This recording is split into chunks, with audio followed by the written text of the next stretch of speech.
remembering the legacy. He was the creator and host of this show for nearly 30 years. This is Harry Canterbury's Adventure Sports Outdoors.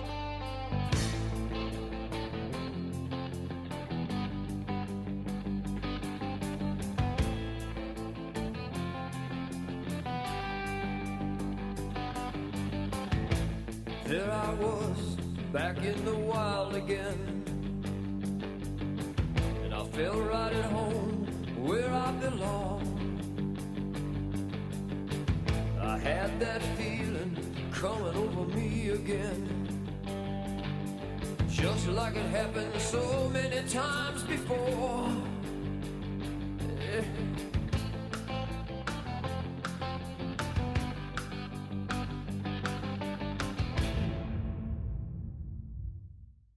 Welcome to another edition of Harry Canterbury's Adventure Sports Outdoors TV.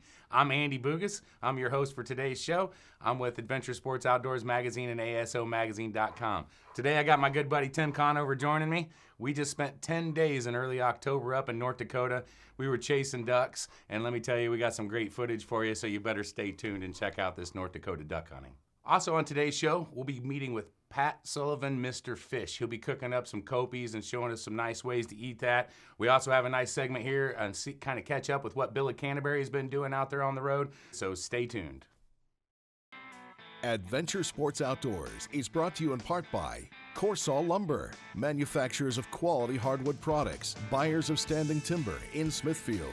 Kelleher's Irish Pub and Eatery, located on Peoria's riverfront, open 11 a.m. daily. Goodwill, supporting our veterans with job placement assistance, health, housing, and resource referrals. And the General Wayne A. Downing Home for Veterans, all because you shop and donate. Our thanks to all of these sponsors. Hi folks, man, we had one heck of a trip up in North Dakota. It took 16 long hours for us to drive up there. We had 2 trucks with 3 guys apiece and a couple dogs loaded to the max. We headed up there. We've been doing this, 15 years we've been doing this. Yeah. So I tell you what, it was an exciting trip with a lot going on. We always arrive a few days early so we can kind of get out there and scout and kind of beat all the other non-residents up there to kind of see where the birds are. Luckily, we have a lot of acreage that we've locked up over the years. People are so nice up there. We started off when we arrived on early Thursday afternoon. We all kind of got settled. We go into town and get our groceries for the week. And then, of course, the anticipation starts building as you're heading into town and heading back to town. You start seeing flocks of ducks here and there. This year was kind of special for you, so. Yeah, this year I was able to take my son, that's 22, and then my dad, he just turned 69, so it was nice to have a 3-generation hunt up there. It was pretty awesome. Yeah, so it was kind of a nice deal. It was unique. We always try to take our family and friends. You know, we usually have a group of about 6 of us, so this year was pretty special for Tim. I've had my trips where I had my dad up there several years ago. That's actually why we started this trip. Unfortunately, my dad got early onset dementia, and one of his favorite things was to do was duck hunt and pheasant hunt. So one of his goals was to go up to North Dakota and try pheasant and duck hunting. And so we made that happen, didn't we? We did that for a few years with him, and our old buddy Paul Diebel, he joined us a couple years. So we've had a lot of our friends over the years that we've taken up there to North Dakota. And boy, I tell you what, we've enjoyed some hunts, but this year was something special, wasn't it? Yeah, it was. This year was unbelievable, especially with the teal that were up there. It was just non-stop action all morning long, every morning pretty much. So yeah, it was really great. You know, one thing that's nice about the first week when we go up there, you can actually get 8 birds as long as 2 of them are blue wings. Well, this year there was plenty of blue wings for the first time in a couple years. You know, we usually see a few, but this year there was blue wings, there was green wings, there was pintail and red heads and gadwall and mallards. I tell you what, pretty much everywhere we went on property we had permission, we had a good group of ducks. So we didn't really have to hunt the same areas twice. Right, yeah. That makes a big difference when you're up in North Dakota. You know, you try to have different spots. And that worked out pretty well for us this year. We're up here in northern North Dakota, not far from Devil's Lake. We've been hunting now about 4 days, about half our week's gone, and I'm telling you, we've been having a ball. We spent a couple days scouting. We found some good groups of ducks. We've been hunting some potholes around those big groups, and let me tell you, we've had a blast. We've had 6 guys up here. We've been shooting ducks. We've been eating ducks. We've been just having a great time. As you can see, from today, we got a lot of great mixture of ducks, which that's why one thing I love about North Dakota. You got a Drake greenhead here. Now he's not in full plume, but boy, nice Drake greenhead. Spoonbill. Here's a nice Drake spoonbill. You get that beautiful color and stuff on the wings. Got a nice little pintail here, hen pintail. All kinds of blue wings and just a little bit of everything. Coco, my dog here, has been doing a great job. She's a little wore out, but hey, we got a couple more days left. So stay tuned from some great North Dakota duck hunting. I will say you definitely need different spots for every morning, especially if you're going to hit two holes that week. You want to spread it out in between. And it seemed like this year there was a lot of mallards, a lot of greenheads, full bloom greenheads up there this year. Yeah, it really made a difference. It made for a lot of fun hunting. Usually when we're there the first part of the year, it's the ducks are a little, still kind of in their mottled color. They're not full greenheads, but we definitely had some full greenheads. We saw some beautiful redheads and pintails. Really was a nice variety of ducks this year, and really pretty much everywhere we went, we found ducks in small concentrations, and that allowed us to kind of hop. And boy, I don't think I did hunt one single spot twice, and that really makes a difference. Pretty much at our limits almost every day. Yeah. We got really sick of eating ducks, to be honest with you. It takes a lot, and you can bring home a couple limits home with you. So our first few days there, it seems like we're eating ducks. We got duck stir fry. We have duck on the grill. We have duck kebabs. We have, you name it. We probably ate duck that way that week. But you know what? It was well worth it because we sure had a heck of a time. I know your dad, being 69 years old, he was able to get out most of the week. Yeah. Shot some ducks, which was great. Weather worked out good for him. Yeah, so, the last 2 days were pretty cold, so he didn't go out. But it was still nice having him up there, especially with my son, his grandson. It's one of those memory things that I think will last for a lifetime for sure. Yeah, no doubt. And I was able to, which was kind of a surprise to his dad and his son.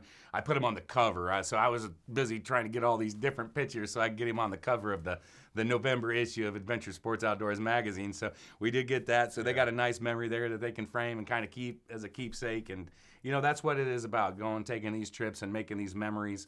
I think we're pretty lucky. We take a lot of fishing trips, hunting trips. We've done a lot of hunting together. We've been friends since 16 years old, and we started hunting buck heart mine. And we've been friends for over 30 years. So we've had a lot of memories together. That's for sure. Yeah, we started. He actually is he's probably the one to blame for my addiction and all the money I spend on duck hunting, to be honest with you. Because back when we were like 16 years old, he had a place over by Canton, Illinois. What was that mine called? Buckhart Mines. So back then, the employees and stuff, retirees there, could hunt there. So we used to go out there and hunt the strip pits out there. And boy, I tell you what, I could tell you some stories of having big old mallards coming into us, 15 of them, and we just don't hit a bird. Yeah. So, we learned a lot. We missed a lot, but I tell you what, we've had a lot of good times together, and this year it definitely didn't disappoint in North Dakota. Yeah, it definitely surprised me when my son, he hasn't been hunting in over 6 years, and he actually, pretty much killed out every morning too. You gave him some pointers.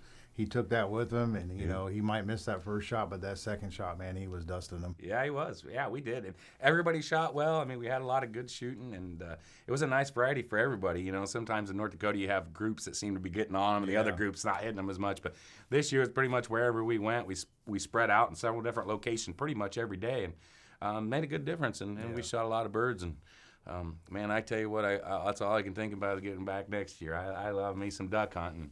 And it's not quite the same here in Central Illinois as it once was. So I look forward to that North Dakota every year. It's a long trip up and a long trip back, and quite a bit of time away from the family. But I tell you what, if you love duck hunting, you got to make that trip. It's not the easiest one, but I'll tell you what, load up your truck, go up there, you'll find a place to hunt, and you'll kill some ducks. I feel like if you put the time and effort into it, you will have a great time. That's for sure. Yep. I tell you what, when I'm sitting out in the morning and I'm watching that sunrise over those cattails, and I'm sitting there with my dog Coco, and that's the biggest joy to me as there is hunting with a dog. I don't know even if I could go up to North Dakota without a dog because she saves us so much work. She's been doing it 10 years now. She's 10 years old. I hope to get another year. I worry that I'm hurting her, but that's what she loves to do. So she keeps going back year after year to try to get some more ducks, and hopefully we get one more year out of her. But after that, I think I keep trying to get him to buy a new Labrador, or as I told him, I might buy him one, but I'm a little bit worried he won't train it. Always check out all your game laws. It is rather different the first week up there. Like I said, you can have 8 birds if you have 2 blue wings. So there's some different rules up there. Obviously, I got stopped by a game warden one time, and I handed him my FOID card because I'm from Illinois, and he looked at me like I was crazy because he's like, put that back in your pocket. And I was like, okay. So I thought, hey, if I had to have it, I had to have it, but he didn't even know what it was. I had to explain to him what a FOID card was, so I thought that was quite interesting. But yeah, so it's not hard to go up there.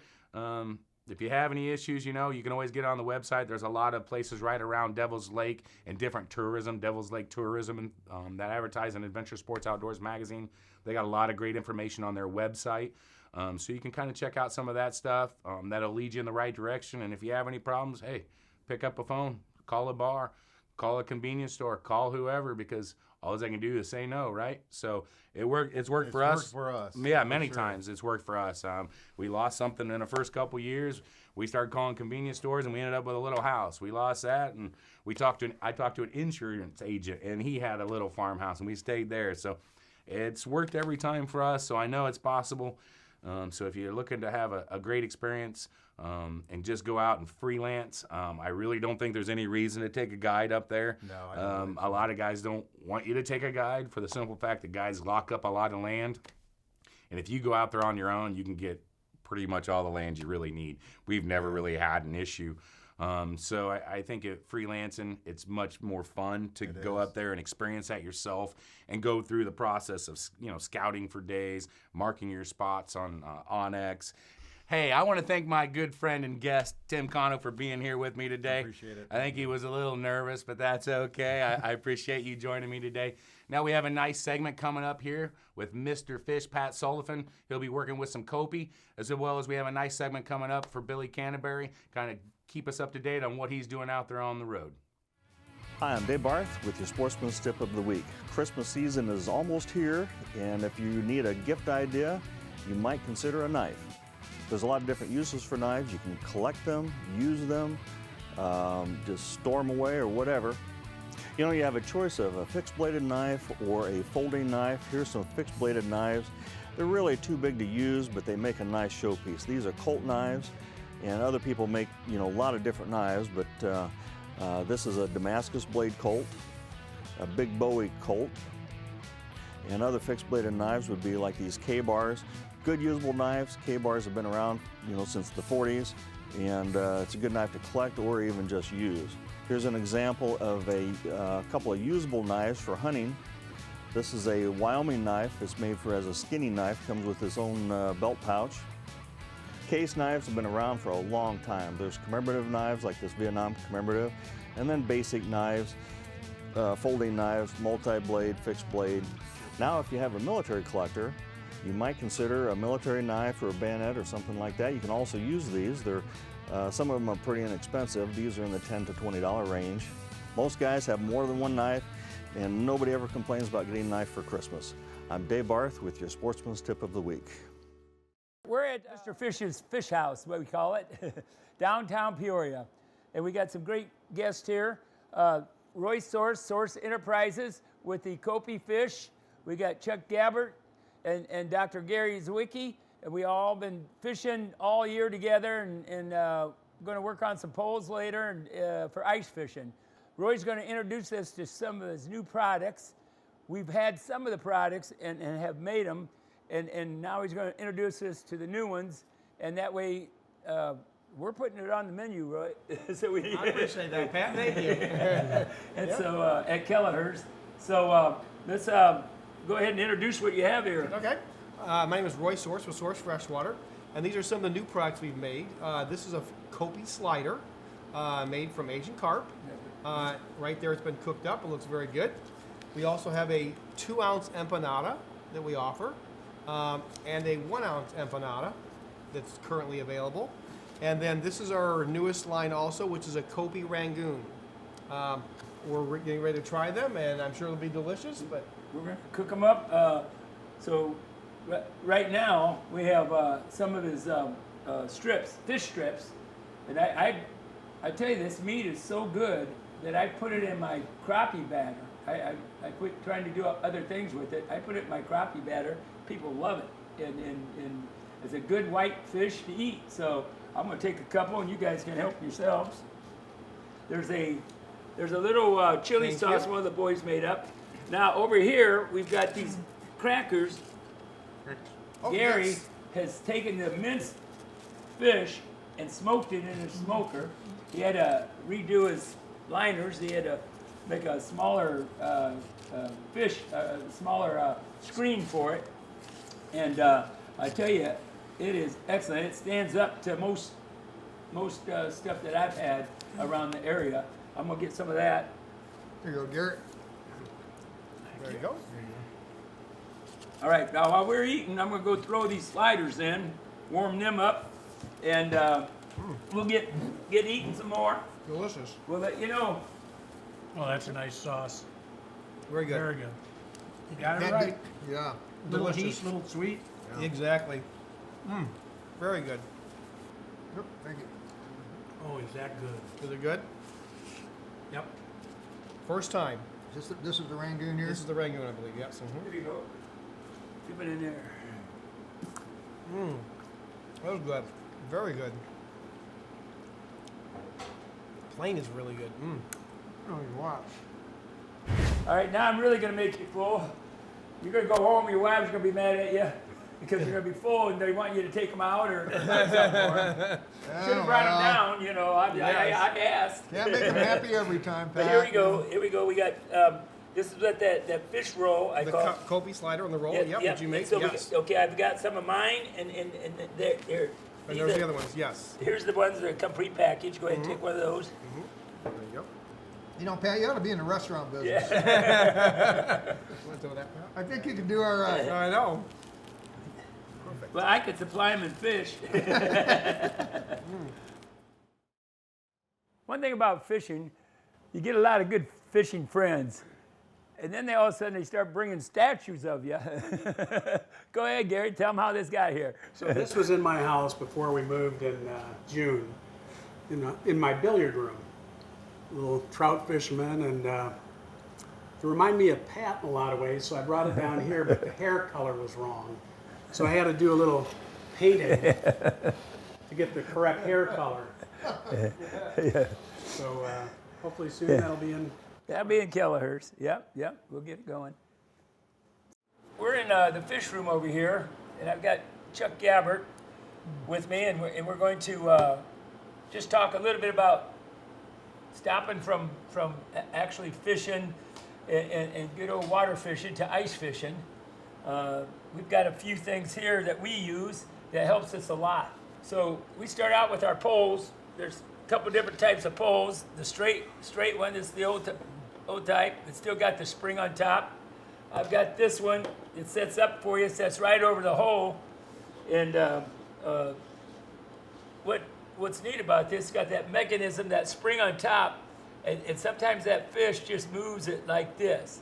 And you wouldn't think that's a bite. You know, it's not like a cork, is it? Nope. You just see a little bit of movement where when it goes down a little bit, you hook it, and all of a sudden you got a nice fish coming up through the ice. That'll almost play it a little bit for you too while you're getting over to it. Oh yeah. Sometimes you got holes at different spots, and you walk 2 or 3 feet, 4 feet away, just to try to find the hole where they're sitting. The other is Chuck's got over here a small minnow that he's put on, and it's got a little bit different. It's a heavy lure. The fish are real lethargic, and they can see stuff and they won't touch it. But this here's got some certain fins on it, some plastic fins, and they'll make this, when you raise this lure up, when it comes down, that water sheds off that tail and makes it wobble like it's an injured little minnow, and the fish will get attracted to that. So we've used those. We just use smaller jigs. I've got all kinds of small jigs in here. You don't need a very big tackle box, that's for sure. And we use jigs this small. Sometimes smaller the better. We also have some electronics, just like regular fishing. Well, you can actually see when you're taking your lure, you drop that lure down in the hole, it'll follow that. You'll see it flashing, coming down through, and the fish will make a different mark on there, and you can actually see a fish going towards your lure, coming up to your lure. It's really a And now if you got clean water, especially in the wintertime, we usually do, they've got cameras. We're gonna try some of those out now, so you have underwater cameras. Some of the stuff that we use also is live worms, and here's my little collection, just an old fish tank. And we call these mealworms. I've been raising these for about 8 years. And there's the worm there. It's just like a waxy, but it's hardier, and it's not quite as white. Sometimes these hit very well, better than waxy. Sometimes waxy's hit. So we always like to have a few on us just in case. I think they're not as mushy as a waxy. Yeah, it's hardier, yeah. A little hardier. And so they last longer. Because they make so many stinking lures, and they're all little bitty tiny ones, and they got all different colors, and you think, how do I know whether to use the fluorescent pink or the green or the this or that or the slug? I mean, what's your first move when you're out trying to find a fish? What do you put on first? Do you have one that you like first? Or yeah, I do. I like to start out with something like that lure that we got here. Okay. Because the larger ones, the minnow looking one, the larger fish usually will go for that. Yeah. I'll switch poles and get different colors going, and that fish, they're fish that can go down my 6-inch hole there, and you could be next to me 12 inches and they won't touch your lure. Yeah, I know. And they won't touch mine if I go over there, but I can pull out 15, 20 sometimes out of that hole. I know it. So, not that it's ever happened, Chuck. No. So what we're going to do is make some dates, and I'm looking forward to going out and fishing with Chuck at some ice fishing and getting the grandkids. We both have grandkids. They're different ages. Yeah. But he's seen my grandkids grow up, and I'm watching his, and it's the same thing. They love it, and we're going to have a good show for you, hopefully by the end of January on the ice fishing.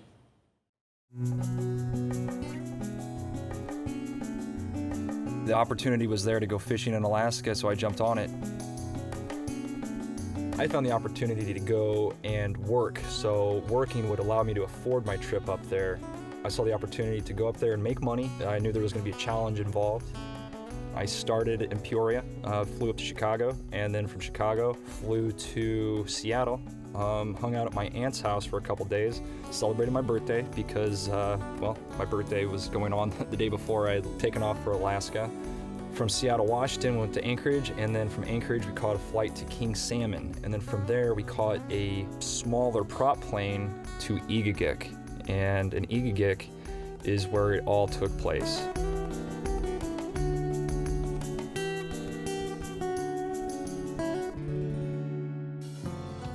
My new crew that I was going to be with for the next month and a half consisted of my captain, Andrew Asaro, also known as Drew, Benny Bruno, his real name is Benedetto Bruno, but went by Benny, and then Ryan. Ryan is from Arizona.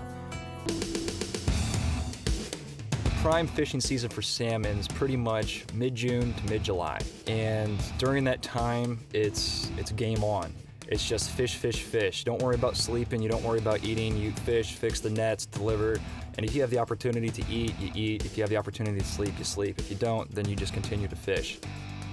Staying up days on end like that, you're working out. You're getting a 20-hour workout. You're throwing the net in the water, you're pulling the net in by hand a lot of times.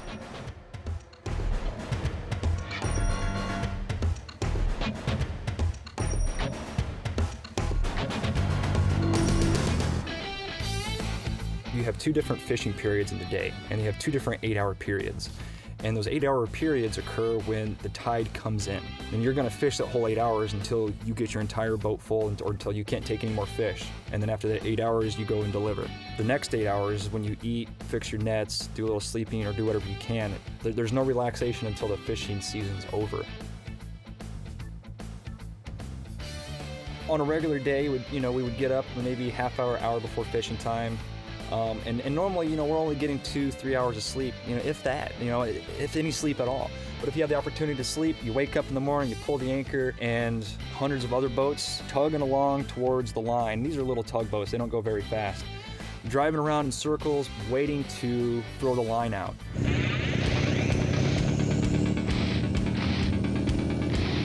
My skipper would be on the flying bridge. Sometimes you would just know when that ball is about to go because he would have the boat floored and gunned, and you know that he's just about to say mola.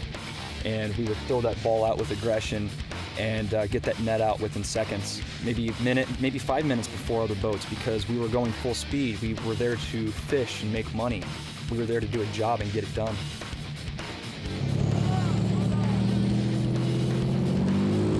More than anything, you're trying to keep your net from getting crossed with other nets, because you have hundreds of other boats that are competing for the front of that line. When that tide comes in, it's bringing millions of salmon with it. And what you're trying to do is you're trying to be the first boat on the line with your net laid out so you can get that first wave of millions of fish and fill your net, get it in the boat, unload, and get that net back in the water. You'll know when you have 5,000 pounds of fish in that net. Yeehaw! We're hitting hard. The net's on fire.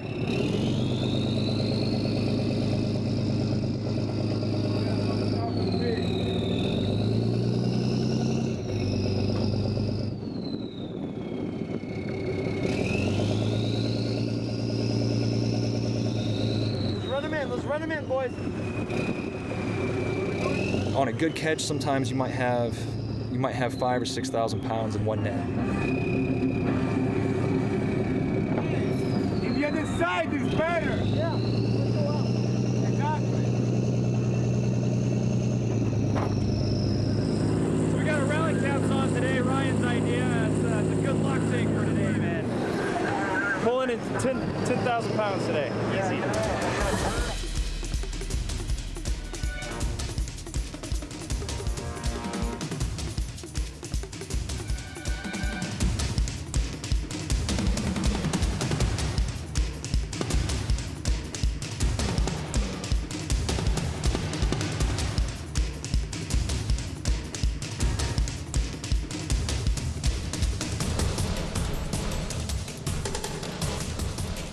Once we get the fish out of the net and the net's reeled up, if we have time, we'll put fish in the brailer, but if we're catching a lot of fish, we won't even worry about putting fish into the hole where the brailer is. The brailer is a big bag until we're ready to deliver.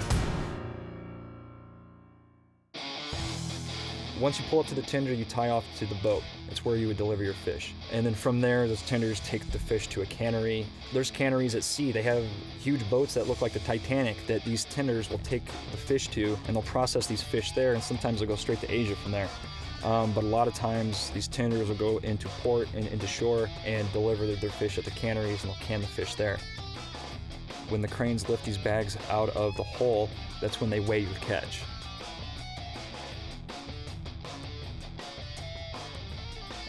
I was at sea for 3.5 weeks altogether. We caught 130,000 pounds of salmon, but we also fished non-stop. We fished every fishing period. It's no joke. It's probably the toughest thing I've ever done as a civilian. The most rewarding thing I've ever done as a civilian. And if you want to play cowboy, if you want to make some money, I couldn't think of a better way to do it. It's probably the last place in America where you can actually be a real wrangler. We caught twice as much fish as anybody else there, and that has a lot to do with the crew I was with. You will be surprised at what you can do as a human when you actually put yourself out there.